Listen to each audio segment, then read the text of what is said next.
Even though I bailed on completing my official ranking for what was the best book of the year, this is the book I keep returning to and it has not been beat. Hi besties, I'm Annie. Today feels like a floor discussion, okay? We need to review everything that 2025 gave us. The chaos, the good reads, the bad reads, every single little bit of it. I have some stats for my stats besties. I've got some pretty graphs and things to show you guys, but ultimately, we just need to talk about everything. Okay, I say we need to talk about everything. Don't worry, I'm not going to be doing a review of every single thing I read this year because sometimes those videos can get so crazy long. And bestie, we need to focus on our reading for this year, not just talking about everything that was last year. So don't worry, we're gonna keep this as short and simple. We are gonna talk about some of the best books. Let's just talk about 2025 as a whole to begin with. So besties, I think the key bit that we need to touch on is my reading goal at the beginning of the year was 96 books. I finished the year at 81. I did not hit my goal, and there's a few reasons for that. So I know I've already spoken about this before, but I had a 167-day reading streak and I binned it, and it was the best thing I did for my reading. And honestly, that is the energy that I want to take into this new year, is we're binning the reading streak. It's a nice to have, it's fun to see at what points in my life I have time to be allocating to some proper reading, but that reading streak killed the vibe. I got to a point where I was so fixated on this streak that I was reading maybe a paragraph at one point at 1:45, which is not a time when I'm even usually awake. Okay, I'm a 10 p.m. bedtime girly, okay? But I was reading like a paragraph at 1:45 just so I could tick off that it was done. That does not really constitute as reading as far as a reading streak should really be going for me personally. This year we are being really strict with ourselves. If we are not reading at minimum a chapter, it doesn't get counted. If I read half of a chapter and I get pulled away to do other things, or there's so much else going on in life that I don't even get to read a chapter at all, then it just doesn't count. It doesn't. And honestly, I'm okay with that because I was so fixated on the numbers and the streak and keeping that going that I forgot to enjoy reading. Once I gave up that reading streak, I went through a huge amount of DNFs. 2025 was my biggest year of DNFs, and I DNF'd 25 books across the whole year. And honestly, most of them were from April through to July, which was when I was getting to this point in this reading streak where I was just reading like a single page, or not even that, like not even a paragraph sometimes. And I would just pick up a book and I'd be like, that'll do. And then when I go to read it the next day, I've got no idea what happened in that like 2 sentences that I read because I didn't read it. There was just words on a page that I skimmed over and I wasn't really paying attention to it. And so I felt really disjointed with a lot of stories and I had no idea what was going on. And so I DNF'd a lot of stuff. And then when I quit the reading streak and I stopped all of that, I was then like, okay, I'm just gonna mood read whatever I want. And the problem I found is that I'd gotten myself into a state of I don't even know what I want to read. And so I literally did not read for 7 days straight. And it was the best thing I could have done, honestly, because I just went, nope, we're done. We're not doing this. We're not giving this energy anymore. Throw everything away and let's just like pause and start again. I cannot tell you how helpful that was for me. Look, I know it's not something that would necessarily work for everyone, but let me tell you, it saved my reading year. The fact that we even made it to 81 is honestly shocking. At one point, I would have been amazed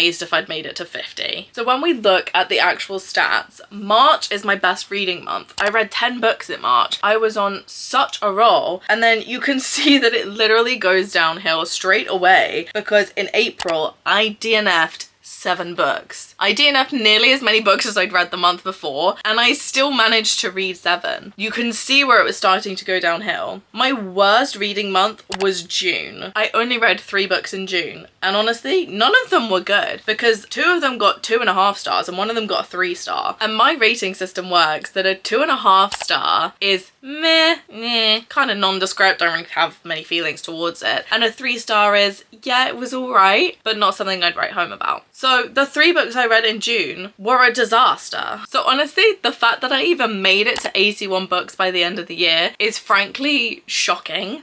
And I'm low-key impressed with myself because I did a lot this past year. Not only did I have a complete meltdown, I thought I was gonna stop reading completely during June. I was so unhappy with everything. I thought I was just gonna completely quit reading. But I fixed my relationship with reading. I fixed what I wanted to read. I fixed all the little issues that I had that had been building up, which is why in 2026, we are leaning into the mood reading. If it's not serving in the moment, she's out the door. We don't want to think about her right now. When I'm DNFing a book, it might just be that it wasn't the vibe right now. It might just be that it wasn't what I wanted in that moment. And I know there's been quite a bit of conversation online about DNFing and if we do or do not talk about DNFing books. Honestly, one, I ain't getting involved in that conversation because I don't really understand half of what is being spoken about, to be totally honest. I don't really do drama like that. I think there's a difference between DNFing a book because you didn't connect with it and so you're gonna slander it online, and DNFing a book going, it could be a really good book, but not right now or not for me, so I'm just gonna leave it where it is and we're just gonna part ways amicably. And that's kind of more how I DNF my books. I also need to drink my tea before it goes cold because I do this every time, besties, and I always make a cup of tea and I'm like, I'll sit down with my tea and look cute, and then it goes cold and then it's just sad. So I also read across 4 different formats for my reading this year. We've got paperback, hardback, ebook, which was solely on Kindle, and then audiobook. So looking at the stats here, I've got 3% audiobook, which was actually only 2 reads. I've got 12% in hardback, which was 10 books. 17% in paperback, which was 14, and then an absolutely insane 68% of my reading was done on Kindle, which was 55 books. My Kindle has been my buddy this year. I go anywhere, I take my Kindle. We're going out to a coffee shop, I've got my Kindle. I'm popping off to work to have a day in the office, I've got my Kindle. She has been with me literally everywhere. Even in that week where I wasn't reading, it felt so weird to me to not have my Kindle in my handbag. It was the strangest feeling. She has been my ride or die this year, so we love her, we stan her. She is going to be a staple of 2026 as well. Get used to seeing the back of this little device because mwah, I love her. So as I said, I DNF'd 25 books, which is an actually astounding number of books. I kind of low-key wonder a little bit if maybe it was like just the vibe, the mood, the moment, the chaos that was happening in my brain, the complete meltdown that I was having through summer, that actually maybe some of those books weren't too bad. Surprisingly, there were 0 books that were rated 1 and 1.5 stars, which is amazing because it means the books that I actually finished were at least a meh, I didn't really enjoy this, but also I have no strong feelings towards it. So that's good. We've got 3 that were given 2 stars, 5 given 2.5 stars, 11 were given 3 stars, 13 were given 3.5, 16 were given 4 stars, 11 were given 4.5, and 22 were given 5 stars. I gave nearly as many 5 stars as I did DNFs, which honestly just completes the duality of this year. This is also the first year that I've done spice ratings, and I have the most ranked at 2 chilies. So I've got 25 were given 2 chilies, and 2 chilies is like, for me, is like the, yeah, there was spice in there, 1, maybe 2 scenes, like what you would consider like your pretty standard in majority of adult books. There's usually 1 or 2 scenes, and then there was actually quite a few that were given 0 spice. I didn't think I'd read that many that didn't like YAs or middle grades this year, but apparently I did read quite a few. I read 13 that were given 0 chilies. Interesting. We had 4 given 1 chili, 17 given 3 chilies, 11 given 4 chilies, and 12 given 5 chilies. Those ones that were given 5 chilies, a whole bunch of them would have been at the end of the year, like all of my Christmassy reads, because they were unhinged. We need to talk about some of the 5 stars I read because my 5-star ratings got an upgrade this past year. My 5 stars are I have to be fully obsessed, and a 4.5 star is nearly perfect. There is quite a few things that got 4.5 stars, but we need to talk about the 5 stars because they are my obsessions. Okay, besties, I am fighting the light. I'm desperately trying to get this done before the sun goes down. But first up we have The Night Ends With Fire by KX KX Song. This is the first book I've read from her. This is a Mulan inspired retelling, but it's more accurate to the original mythology, the original story than the Disney version. And let me tell you, Disney's Mulan is like one of my favorite movies, like of all time. I love it. If anyone asks me what it is, it's that. General Shang, need I say more? This book took me by surprise and had me in a chokehold. I still have the second one up on my TBR shelf. I really do need to read her. Honestly, I low-key almost don't want to because I don't want this to be over, but at the same time, I'm like, I really want to get back into this world and hang out with these characters. Maylin is incredible. She is just in a league of her own, let me tell you. She is incredible. I absolutely loved this, and I will absolutely be reading more from KX Song. We've got Tusk Love by Thea Guanzon. This is a Critical Role book. Let me tell you, anytime Thea comes out with anything, I am straight there. I'm like, I need it. I am so excited for Hurricane Wars 3 to come out in 2026. I need it. I am desperate for that series to continue. I've kind of on and off watched Critical Role. I'm watching the animes on Amazon Prime, but watching the actual campaigns, I've kind of been on and off because committing to a whole podcast for me is like a lot. I'm not great with podcasts, okay? I'm obsessed with this. And then also seeing this in the TV show, seeing